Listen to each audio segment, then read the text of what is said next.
شو چې یمامه کې مختلف اقوال راغله 1100 صحابه شهیدان او یا قاریان 400 یا قاریان د جمع القرآن دی پر خبر راغله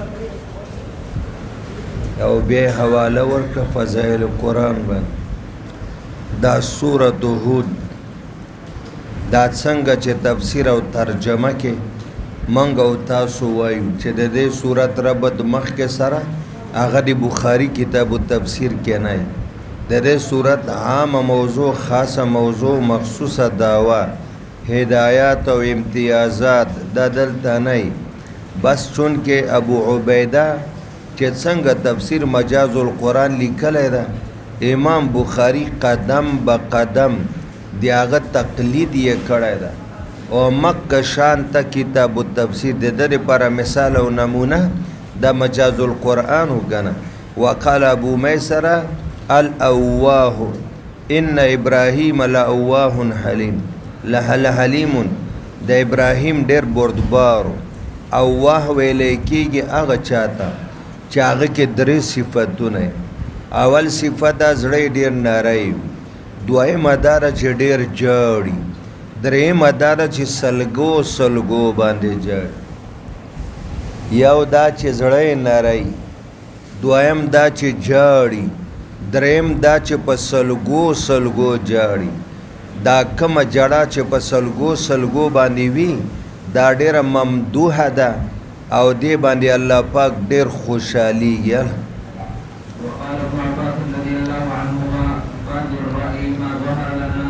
گورا ما نراک تبعک الا الذین هم اراذلنا بادی الرأی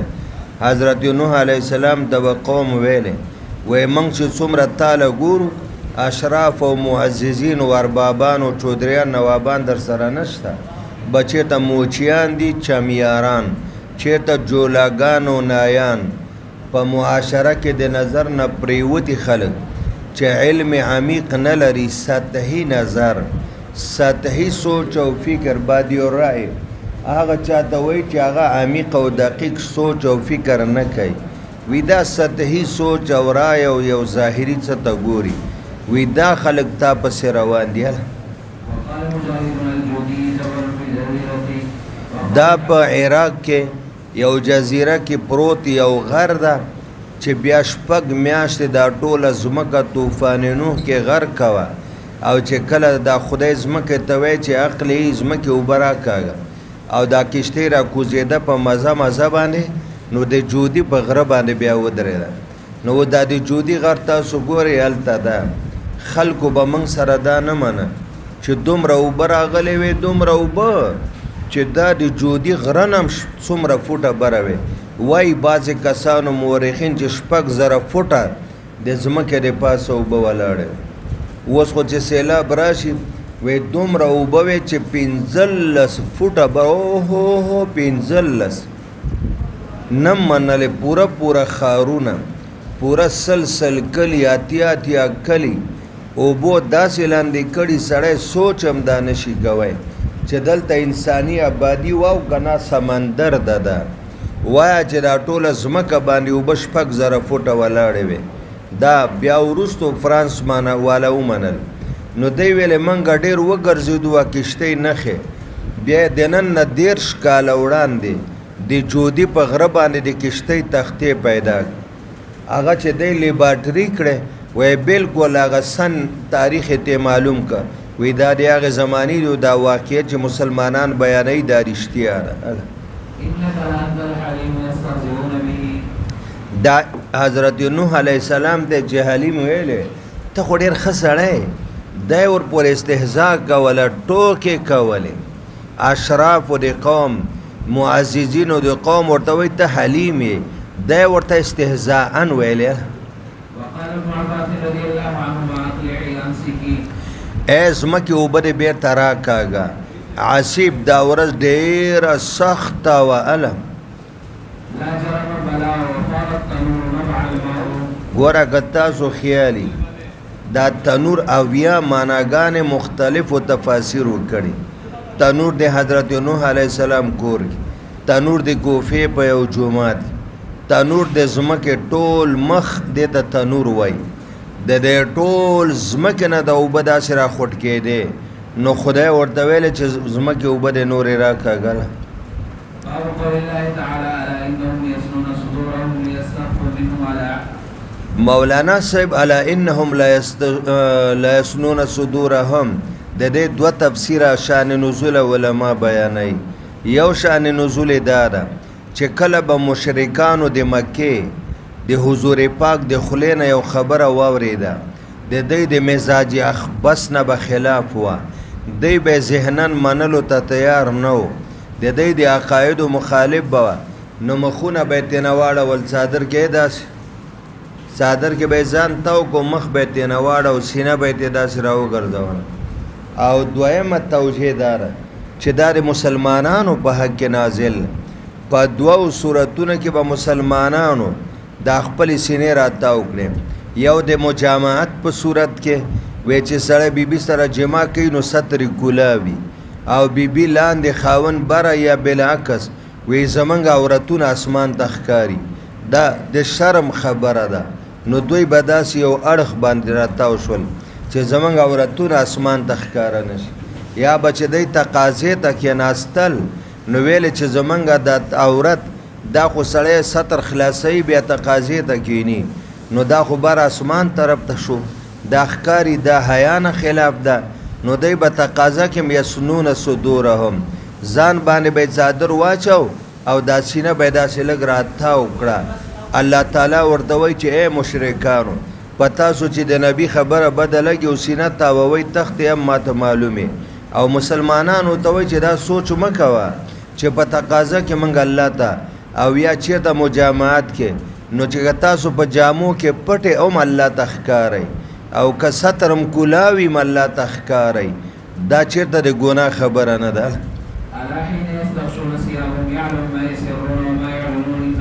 تاسو ښکارا او پټ هر څه ماته معلوم دي وحاق بهم ونزل بهم او الله نازل ک په دې ظالمانو باندې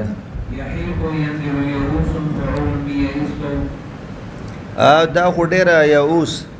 د مایوسی ورځ ونه ته مه خفه کېږه به دې خلکو باندې چې کله عذاب ور باندې راشي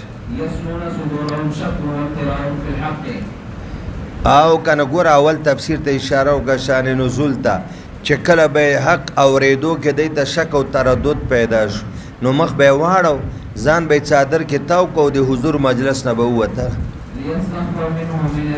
دې خیالدار چې موږ دی الله نه ځان پټو دی الله نه خو تاسو یې ځان نشي پټوي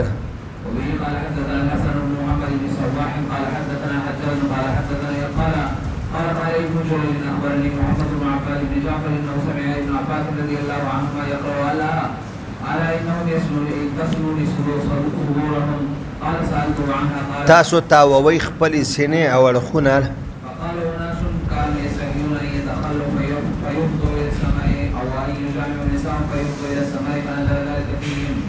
دا دواړه خبرو ته خیال وکړه چې یا به مجامعات کو بیانو سره نو حیا به ورته چې زمونږ عورتونه مخ په اسمان دي او یا به تقاضې ته نو فیستحی او داسې به په اړخ باندې تاویده الله ورته ویل الا انهم تسنون صدور ولې تاسو ما نه ځان پټوئ ما نه خو پټېدی نه شئ کنه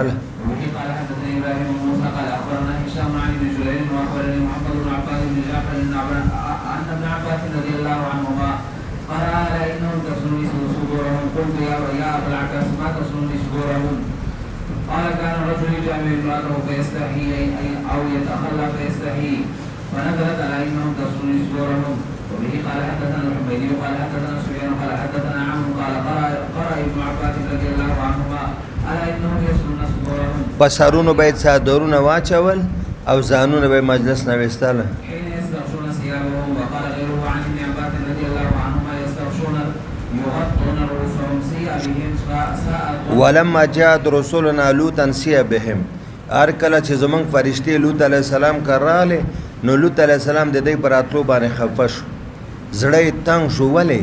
ورته پته و دا خو امردان دي ښکلي ښکلي هلکان دي و خو یې نه پېژانده د امردانو په شکل کې وې او د قوم لوط عمل خو همدا حتی ښځه و واعله هغه د قوم سره ډېره زیاته جوړه وه پرې خبرو کې نو قوم ته ویلي چې کله زموږ خاوند ته میلمانه راشي او ښایسته هلکان زه به کور کې اور بلوم تاسو به نو دا ښځه اور یې بل که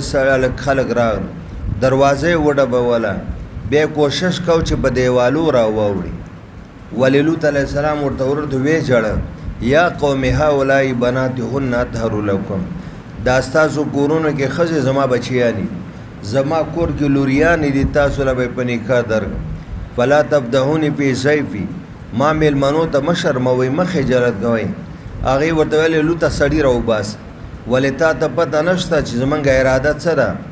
موږ څه کوو ستا په لوریانو باندې ما لنا فی بناتک من حق و انک لتعلم ما نرید چې کله فرشتې پوه شوې چې لوط علیه السلام خو زمونږ په راتلو ډېر ناقرار او بېقرار ده د قوم د وجې نه ورته ویل لوط علیه السلام خفه کېږه مه موږ فرشتي یو دا موږ ته لاس نشي راوړی وی نو تاسو څنګه تشریف راوړی وی موږ دې دپاره راغلي چې دا ستا قوم تباه کوو الله رالیږلي وی نو کله یې تباه کوئ وی د سبا صادق په ټیم کې وی د سبا صادق را نږدې نه ده الیس الصبح بقریب دومره یې کړولې ځورولې چې سبا شو وی زه ښځه یم پاتې شوه دوه لوریانې یو خادم و روانو دوی روانو چې ځمکه ولټه شوه او د کاڼو باران شروع شول شابه شابه کنه اونی و الیه اونیب او زما واپسی او رجوع دی الله پاک طرف و عرش دی الله په اوبو باندې امام بخاری به د درې اغراض بیان او مفسرین درې توجیهات کوي په حدیثو کې تعبیر په اغراض باندې کیږي او په تفاسیرو کې تعبیر په توجیهات باندې کیږي د الله عرش په اوبو اوله توجیه داره لاندې د عرش نه د اوبو یو سمندر ده او د هغې مسافت طولن عرضن 1500 میله په 1500 میله کې ده 500 میل په 500 میل لمبایی او چوړایی د دې سمندر دا ده او د دې سمندر د پاسه عرش الهی ده دا یوه توجیه شوه دویمه توجیه دا ده اوس که ته وایې چې دا سمندر نو ته عرش لیدلی ده نو چې ته عرش نه ده لیدلی نو د هغې دنیا سمندر به ته څنګه وګورې دا بعضې خلک د ماشومانو د لیونیانو د منټالانو خبرې ما درته ویل یو ځل یو عالم سره واسطه راغله د یو ساینسدان دی عالم ته وای مولانا صاحب په دې اسمان کې به څومره ستوري هغه ورته ویلې چې الله ته علم ده موږ ته څه علم وی دا ته څنګه عالم یې چې د اسمان د ستورو نه خبر نه د مولانا صاحب ورته ویلې وی دا مخامخ سمندر ده او ته روزانه د دې غاړې ته سیاحت ته او په دې سمندر کې څومره کبان دي ساینسدان ورته وایي ماله څه پته ده عالم ورته وایي چې عجیبه داره ستا او د سمندر منځ کې 15 ګزه فاصله نشته او ته دننه د سمندر نه خبر نه یې زما او د اسمان منځ کې 1500 کاله فاصله ده او ما ته وایي چې اسمان کې څومره ستوري دي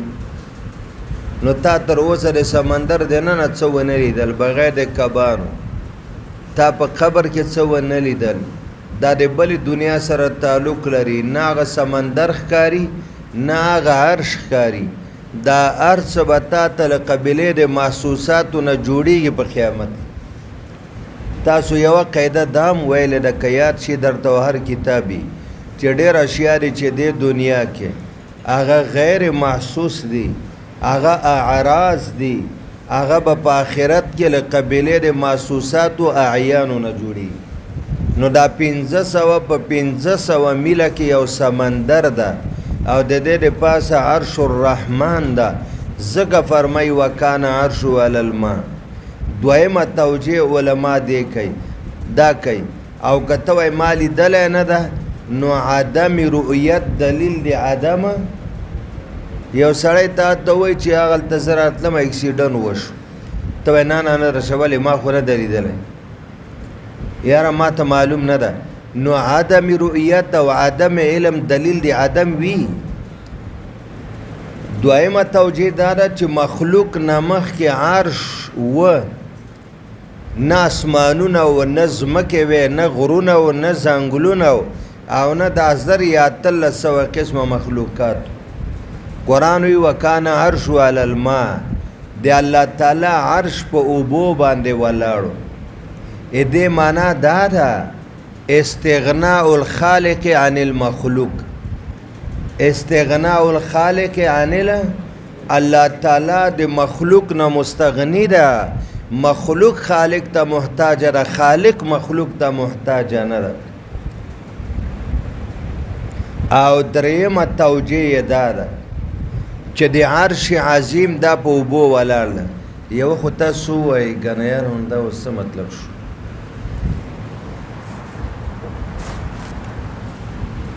هر یو پوسټر کې ځان سره شیخ القرآن شیخ التفسیر یو وړوکی باشون هغه خلک بیانونو ته بوزي ګډي هغه سره شیخ القرآن شیخ التفسیر شیخ الحدیث خدای خبر چې زاد الطالبین به علاوه یا او بس یا به د رنګ نه لږ څه شی وي او یا به بل څه ګډا مډا لږ ډېره کې سټیج او دا خلک دا پیسې او دا ګلانو او د هغه ناز او انداز ما ته څه بل شان ښکاري د دې بل درېیم مخلوق په شان خو خدای پاک دا قوم د زړه په سترګو ړوند کړی د قرآن عظیمې جلسې تېروه اسې دا مې درته وویلې عرش عظیم په اوبو یو توجیه دا د رحمت الله غوسه نه شي امتحان ته چې غوسه حالت کې لاړ بیا پرچه یو دوه سړي نه خطایي پرچه نه حل کړي دا د عرش عظیم 4 ستنې دي پایې لکه موږ وایي دا چت په 6 ستنو ولاړ د عرش 4 خپې دي عرش وایي سریر الملک د بادشاه تخت او کټ ته د کټ 4 خپې دي د عرش 4 پایې دي او دا 4 واړه په ځمکه کې په 4 سمندرونو کې دي بل ځکه راځي که نه بغیر عمد ترون هغه آیات چې موږ ودرولی د اسمان په داسې ستنو چې تاسو یې نشئ لیدی نو د عرش 4 خپې دي او 4 په 4 سمندرونو کې دي نو عرش په د 4 خپو ولاړ او دا 4 خپې په 4 سمندرونو کې دي نو وکانه عرش علی الماء نو عرش له پاسه به اوبو راغی که رانغی ورشه اوس وبه قال حدثنا ابو اليمان قال اخبرنا شعيب قال حدثنا ابو الزناد عن الاعرج عن ابي هريره رضي الله عنه ان رسول الله صلى الله عليه وسلم قال الله انفق عليك حدیث قدسی ده انفق د امر صيغه ده یا لکه ملکه خرچه کوا صدقه کوا انفق عليك د عرش مالک به په تاسو خرچې وکړي د طالبانو حدیث ده که نه د طالبانو حدیث پاک اصرف ما فی الجیب یاتیک من الغیب چې جیب که څه دي ولګوه غیبونه به راشي رسول الله علیه السلام بلال رضی الله عنه کره ډېر غریب کمره کې دره هم نه وه کوزاکه هم نه و لیمڅه هم نه وه یو د څرمنې وړوکی جاینماز و همدې باندې دی کېناسته و ده کېده د کمرې په کونج کې لږ چوارې پرتې وې داسې 4-5 سواعه وې رسول الله ته تپوس وکړه بلاله دا څه دي وی قربان دا خرچه ده نفقه ده ما ځان ته جمع کړې ده نبی علیه السلام ورته وایي انفق یا بلال ولا تخشى عن ذي العرش اقلالا بلاله دا دی الله په نوم صدقه که دا ویره مه کوه چې د عرش مالک به په ما باندې څه کم کي نور به درکړي نور به درکړي هغه لږې کجورې هم په بلال باندې صدقه وی ته خرچه وکړه چې الله په تا باندې د عرش مالک په تا باندې خرچې وکړي. وقال ید الله ملأ د الله لاس ډک د څنګه لاس کما یلیکو بشانه. موږ ته کیفیت معلوم نه د الید معلوم والکیف مجهول ایمان واجب.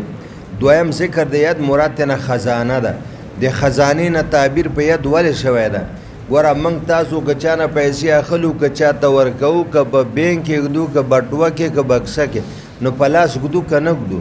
لاس محل اعطا ده که نه ده؟ د الله خزانه ډکه ده. لا تغیزها نفقة او نه کموي د خزانو لره خرچې. او ګوره سحاء اللیل والنهار منصوب بنزل خافظ سحاء فی اللیل و فی النهار. راوریږي د الله د خزانو نه د الله په مخلوق باندې دا پیسې او خرچې او عزت او صحت د شپې او د ورځې. وقال او بیا وی ارأیتم تاسو ما ته ووایئ کنه ما انفق منذ خلق السماء والارض چې د کم ورځې نه الله اسمانونه ځمکې پیدا کړي او ما فیهما پیدا کړی ده او دوی باندې دا نفقې کوي له هغې ورځې نه به تر دې وخته څومره خرچې ور باندې کړي. فانه لم یغز ما فی یده خو کمی نه ده راغلی په هغه خزانو کې چې کومې الله سره دي. او ګوره مولانا صاحب بل حدیث کې وایي حدیث قدسی ده. اوس خدای ته علم ده چې څو زره کاله د دنیا تیر ساینس والا د خدای ښه کې دا نه وي ساینس. یو ځلې ما خپل رپورټ کتلی زه د درېیمه درجې طالب او په اخبار کې مو وکتل چې ساینس والا وایي د دنیا 10,000 کاله تیر شوي. بیا بل ځلې بل کار رپورټ راغی وایي 50,000 کاله تیر. بیا یو بل رپورټ راغی وایي 1,00,000 کلونه تیر شوي. بدلوي را بدلوي خو موږ خو اول نه وایو ما لا بدایه د ابتدا پته موږ ته نشته او نه د انتها شته. اوس چې کمې ورځې نه الله د مخلوق پیدا کړی او په دې له خپلو خزانو نه هر څه راوروي په خزانو کې کمی نه راځي. وی اول خو راځي نه بالفرض و تقدیر که خزانو کې کمی راشي هغه به څومره وي؟ دا د ګنډلو ستنه نه ده هغه سوری هغه چې تار پکې اچوي وی دغه سپم موږ ورته وایي. وی دا ستنه اوبو کې ښکته که نو د ستنې په دې سوري کې سپم کې څومره اوبه نښتې. ملکه ما تجربه کړې وه د نهر په غاړه غټ د شالم کې مم کړې وه دریای خیالي کې مم کړې وه او مردان د تلو دغه پول سره لاندې کوز شوي. دا د ګنډلو ستنه هم د اوبو کې ونیوه هغه هم چې لاس کې وڅنډله نو د سترګې نه چې یوه اوښکه راتویه شي د یوې اوښکې برابر اوبه د ستنې په دې سوري کې ایله نښتې وې. وی اول خو د الله په خزانو کې کمی راغلی نه ده او راځي نه کرا شي هغه به دومره وي لکه سړی چې د ګنډلو ستنه سمندر ته دننه کي او هغه سوري پورې څومره اوبه نښتې. یا لکه یو مرغه په سمندر کینې او په مخوکه کې یو څاڅکی اوبه اوچتې کي سمندر اوبه کمیږي دې سره. وی د الله خزانې د دغه سمندر مثال ده. لږ ودرېږه د الله په لاس قبضه قدرت کې میزان الاعمال یو میزان الارزاق دوا میزان البرکات درې میزان العدل والانصاف څلور. بس دا تله د میزان د الله په قبضه قدرت کې ده. کله ځمکه کې عدل زیات ظلم کم کله ظلم ډېر عدل کم کله ارزاق ډېر کله کم کله اعمال ډېر کله کم. ما نراک الا اعتراک من سوچ کو چې ته زمون خدایانو لیونی کړی ته زمونږ د خدایانو عیبونه وای نو زمون خدایانو ته لیونی کړی. عروته اصبته زه ته دته ورسېدم او دی مې مخبوط الحواس کله. یعرو واعترانی بل بید حواسه کول واعترانی هغه سړي زه داسې کړمه چې زما هوش او حواس خراب کړ. چې څومره مخلوق ده د الله په قبضه قدرت کې ده د ټنډه د ویښتانو نه چې څوک ونیسي هغه بیا خوځېدی نه شي الله تعالی نیون کې ده او ویختانو د ټنډې لره معنا دا هر څه دی الله په قبضه قدرت کې دی دا ویلې کېږي تجبر ته تکبر ته ضد ته حسد ته الله تعالی ګوره استعمرکم تاسو ګرځولې آبادۍ د ځمکې جعلکم عمار په تاسو ځمکه آباده کړې ده زمونږ نه مخکې یوه صدۍ وه هغې نه مخکې بله صدۍ وه هغې لاړه موږ راغلو موږ به لاړ شو بل یو زمانه وه موږ به استادانو ته وظیفې ټولولې په تمام کلي کې موږ چېرته پخه خښته نه لیده پوخ کور خو سوال نه پیدا کېده پوخ روډ سوال نه پیدا کېده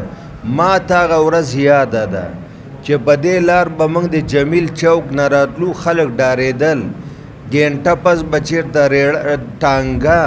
یا یو زوړ غوندې زړه ډارسنه به وه او کچه روډ به و دې پندو کې درې څلور کچه دوکان و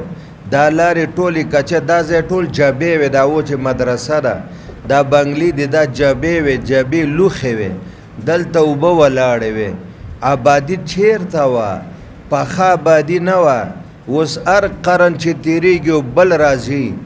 دې تعمیر الارض کې 100/100 انقلاب و تغییر و تبدیل اوس په کلي کې په سلو کې یو کور کچه نه میلاویږي ګوره عمره څه ته وایي زه وایم چې ملک تنویره اعمرتو کدار ټول عمر دپاره دا کور ما تاله درکړ دا کور ته آباد کړه ته پکې اوسېږه دې ته په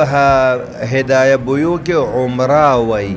نو عمره جایز وي نو تعمیر معنا آبادي په دې خلکو باندې ځمکه الله بده نکرهم واستنکرهم دا خلک ورته عجیبه او ناشنا ښکاره شو ماده اصلي یوه ده یو شی چاته ناشنا واجب حمید وزن فعیل په معنا د محمودون سره مجید وزن فعیل په معنا د ماجدون سره ځکه حمید وزن فعیل کې دا قانون چې یا په معنا د فاعل راځي یا په معنا د مفعول دلته به حمید په معنا د محمود کې وزن باندې او مجید په معنا د ماجد بکې ماجد د الله نومونه کې نوم د حمید محمود ستایل شوی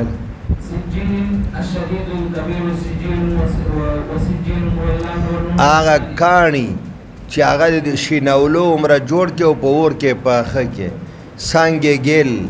سجیل کلام سره وي سجین کو نون سره وي د دواړو معنا یوه ده مضبوط کاڼي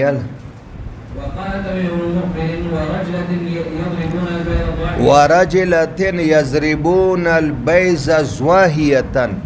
تا ته د یو فصیح بلیغ شاعر د یوې غټې قصیدې یو بیت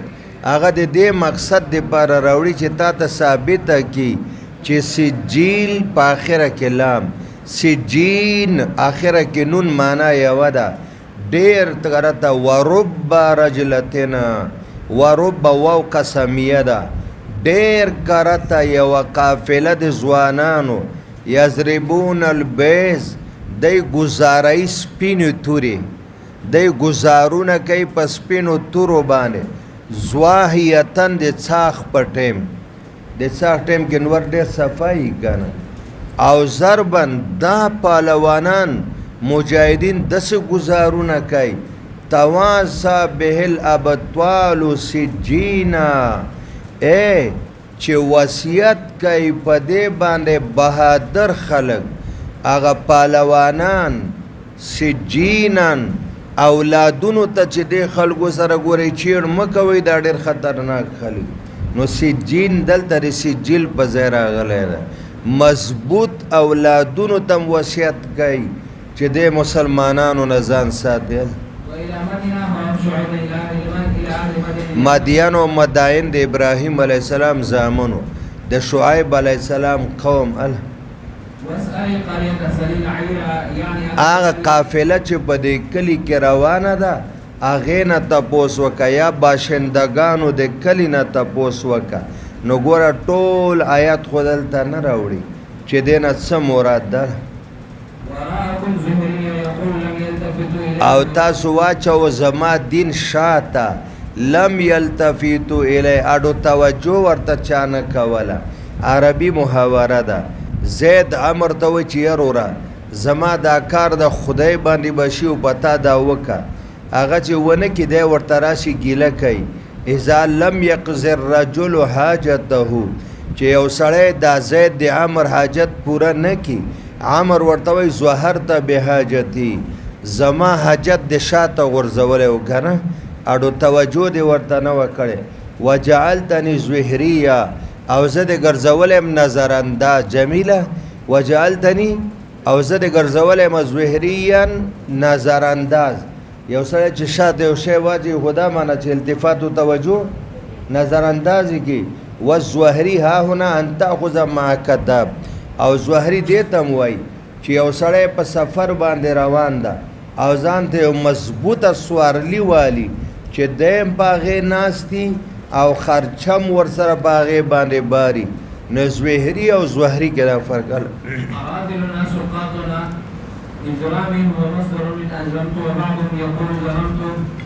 د نوح علیه السلام هغه واقعیه ده که نه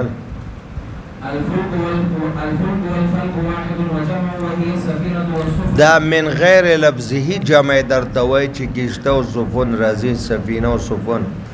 دا مجراها و مرساها دې کې درې قرائت دي لږ ورته وګورئ او د درې واړو قرائتونو معنا بدله ده مجراها مرساها دواړه د باب افعال نه مصدرونه دي اجر یجري اجرا نو چې دواړه د باب افعال نه مصدرونه شول نو د دې معنا دا شوه د هغه الله په نوم چې د کشتۍ چلول ودرول د الله پاک په نوم دي مجراها روانول د کشتۍ و مرساها ودرول د کشتۍ دا د الله پاک په نوم باندې د الله په نوم د روانول او ودرول او دویم قرائت ده مجراها و مرساها په معنا د اجرت او ارست سره دا مصدر د باب افعال ما جوړوه مجرا په معنا د اجرت مرسا په معنا د ارست نو معنا دا شوه تلل ودرېدل تلل ودرېدل یا لکه اجرا تلل ارست ودرېدل نو بسم الله مجراها و مرساها نو معنا دا شوه د هغه الله په نوم چې هغه د کائناتو مالک ده تلل د کشتۍ دي ودرېدل د کشتۍ دي مخکې معنا موږ څه کړې وه چې مصدر د باب افعالو چلول د کشتۍ ودرول د کشتۍ او دلته معنا څه وکړه چې د ارستو اجرت نه مواخیسته تلل او ودرېدل دریم قرائت مجریها و مرسیها مجریها و مرسیها دا د باب افعال نه د اسم فاعل صیغه لباب افعال نه د اسم فاعل صیغه کا بیا معنا داسې وکړه بسم الله مجریها د الله پاک په نوم چلولو والا الله ده ودرولو والا الله ده بسم الله مجریها بس چلولو والا د کشتۍ الله ده و مرسیها ودرولو والا د کشتۍ الله نو دا خبره خو روغ ده نو چې الله تعالی کشتۍ روانه نه کړي الله تعالی کشتۍ ونه دروي اوس غټ غټ سمندري جهازونه دي کروڑونه ډالر خرچې پیش شوي یو دم ډریور نه بې قابو شي ډوبه شي غرقه شي شپږ چته وچتی نو چلولو والا روانولو والا الله شول الراسیات ثابتات هغه چې د غره د اوبو د پاسه د غرونو په شان ته دا روانې دي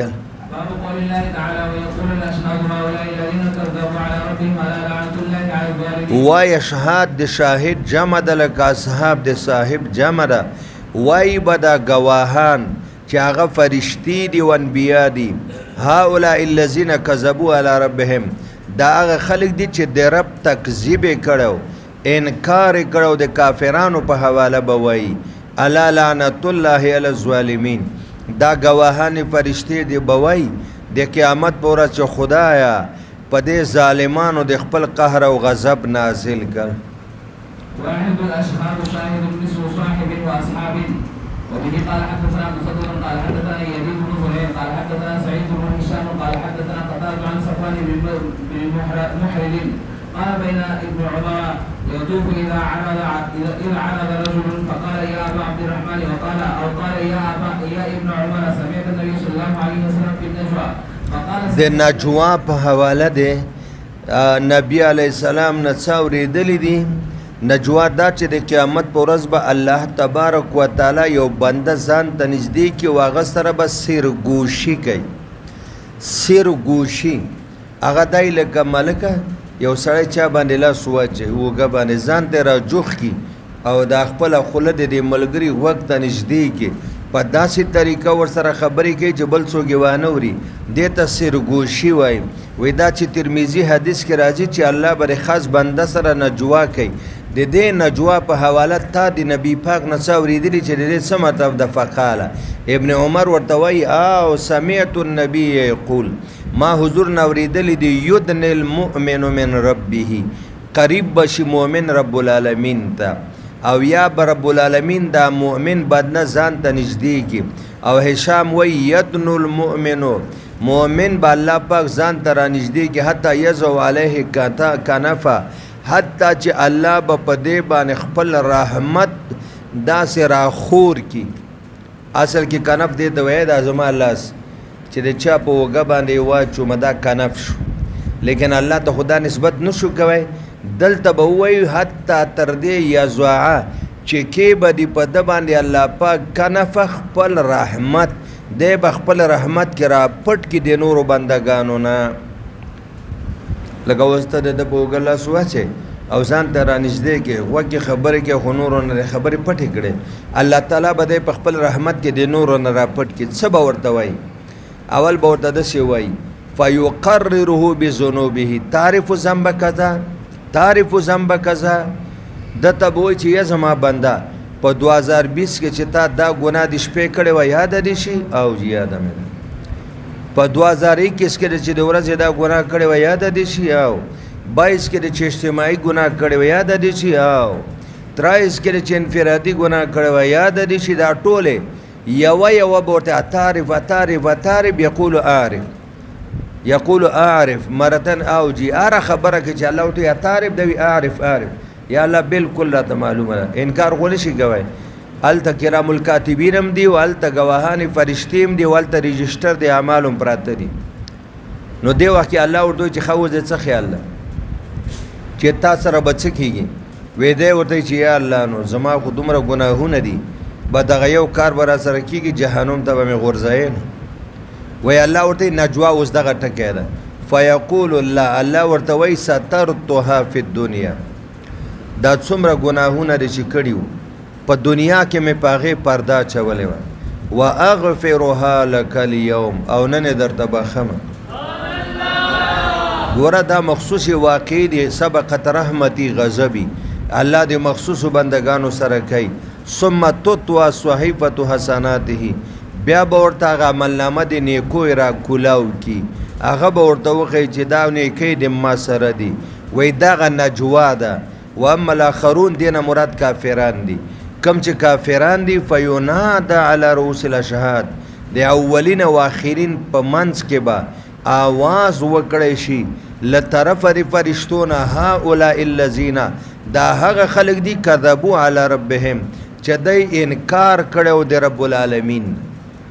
نو شیبان وی عن قتاده حدثنا صفوان اله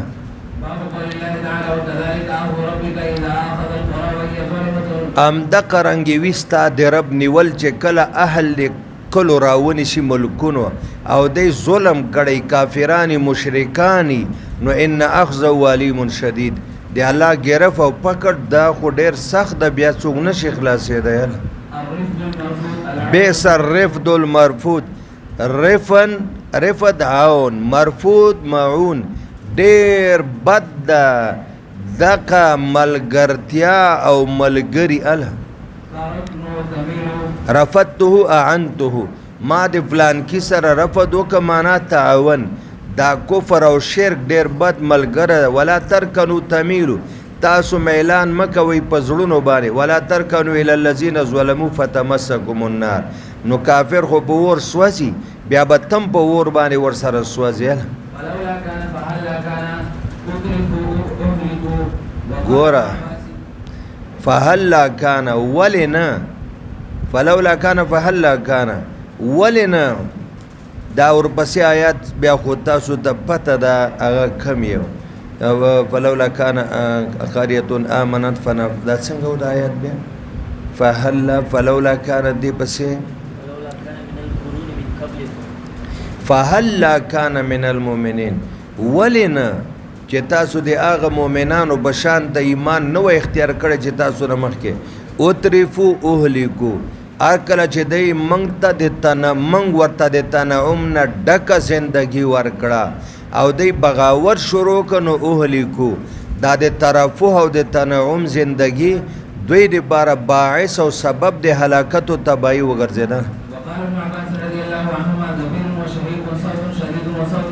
زفیر دام د خرا आवाज ته وای شهیق دام د خرا आवाज ته وای خو زفیر هغه اوچت او غټ او تیز رمباړې د خره شهیق چې کله خر بیا د رمباړې کمیږي نو آخره کې आवाज لږ ټیټ شي پست او سست او ضعیف شي صوت شدید د زفیر معنی وکړه شهیق دا صوت ضعیف د شهیق معنی وکړه شهیق هم د خره आवाज او رمباړې خو کمزورې زفیرم د خره आवाज خو ډېر اوچت او قوي زورور کافران به په جهنم کې د خرو په شان رمباړې وهي په اوچت आवाज او په ټیټ आवाज باقی جهنميان به د دوی आवाज نه تنګ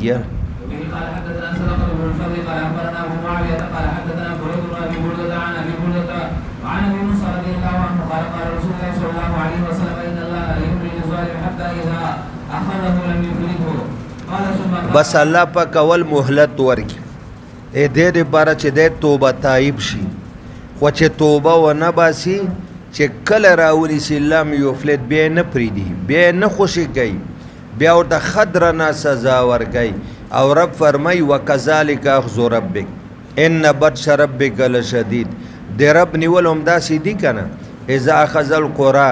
چې کله به اهل د کلو راوني وهي ظالمه او اهل د کلو به ظلم کړو په ځانونو کفر او شرک به کړو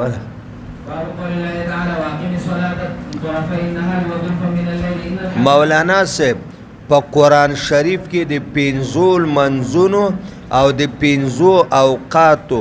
ثبوت او تعین او تعین دی آیت کریمه نه واقم الصلاه طرفي النهار تاسو المنځ کوي په دواړو طرفونو د ورځ کې طرف اول د سبا صادق المنځ طرف ثانی ماسپخین مازدیگر ماخام و زلف من الليل او زلف ولیکيږي ساعات یکه بعد دی کرے راتللو تا زلف ولیکيږي زلفتون مفرد د زلف جمع د یکه بعد دی کرے ساعات او هغه ساعتونه چې هغه په آخر الليل کې راځي آخر النهار کې راځي یعنی ماخستن منځ طرف اول کې د سحر منځ شو طرف ثانی کې ماسپخین مازیګر ماخام زلف من الليل کې ماخستن او تهجد زکه زلف جمع د زلفتون ده هغه ساعتونه چې یکه بعد د دیګری یو بل پس راځي نو اول 9 بجې راشي سړی منځ وکي بیا 3 بجې شي سړی تهجد طرف پاتې و ما زلفا ما مصدر من القربه او زلفا دا مصدر صيغه ده د دې معنی وخت او ساعت نه ده د دې معنی د مقام او مرتبه اله ازدلفوا اجتمعوا د استلاب معنی د ټول خلق په یو میدان کې جمع کول وازلفنا الاخرین جمعنا الاخرین من با اولین او اخرین په یو میدان د حشر کې را جمع کو حدثنا يزيد بن زهير قال حدثنا سليمان التيمي وعن ابي عثمان عن ابن مسعود رضي الله عنه ان رجلا نصاب لامراه قبلة بعد النبي صلى الله عليه وسلم وذكر له ذلك فانزلت عليه واقم الصلاه طرفي النهار وزلفا من الليل ان الحسنات يذهبن السيئات ګوره حسنات د المنځونه چې دي د حسنات دي او حسناتو سره سیئات واړه ګناهونه محو کیږي فلهذا المنځونو سره ان الصلاة من الحسنات دا صغرا ده والحسنات یذهبن السیئات دا کبرا شو نو فالصلاة یذهبن السیئات نو دا واړه ګناهونه دې سره ختم شي ذالک ذکر للذاکرین دا د الله کرم او احسان ده او عبرت اخلي دین عبرت خشتون کین د دې مطلب باندې پوه شوې دا سړی څوک و چې د په دکان کې خزنه خلا خشته و نو ګوره یو دا ده چې عامر بن قیس نومېده او دوه نومونه حاشیه کې راغلي په دې دریو کې یو کسو د کجورو دکان یو او څه کجوري مخې ته پرتې څه دننه یې ښځه ډېره ښکلې وه راغله دکاندار ته وایي کجورې راکه نو دکاندار دې ته کتل ښځې ته یې ویلې دننه شه کمرې ته هلته دې نه اعلی کجورې دي دی ورپسې ورغې راوینې وه ښکلې کړه خو فورا الله ته په ژړا شو دکان یې پرېښود راغی جمع ته رسول الله مبارک ته جمع نه مخکې وویلې اني اصبت حدا فاقمه ما نه یوه ګناه شوې موجب حد ما باندې حد جاری کا رسول الله ته وحی سره پته وه چې صغیره ګناه یې کړې ده ځکه تقبیل به شهوتین په نسبت سره زنا ته صغیره ده نو چې جمع یې وکړه بیا ورته ویلې چې یا رسول الله ما باندې حد جاری کا وی موږ سره د جمع وکړه که نه وایي او وی زه بس ان الحسنات یذهبن السیئات نو بیا ورته صاحب دا حکم یوازې زما دپاره ده وی نه لمن عمل بها من امتی تر قیامته پورې انما العبره لعموم اللفظ لا لخصوص السبب تر قیامته چې څوک به دې عمل کوي هغوی دپاره ده بس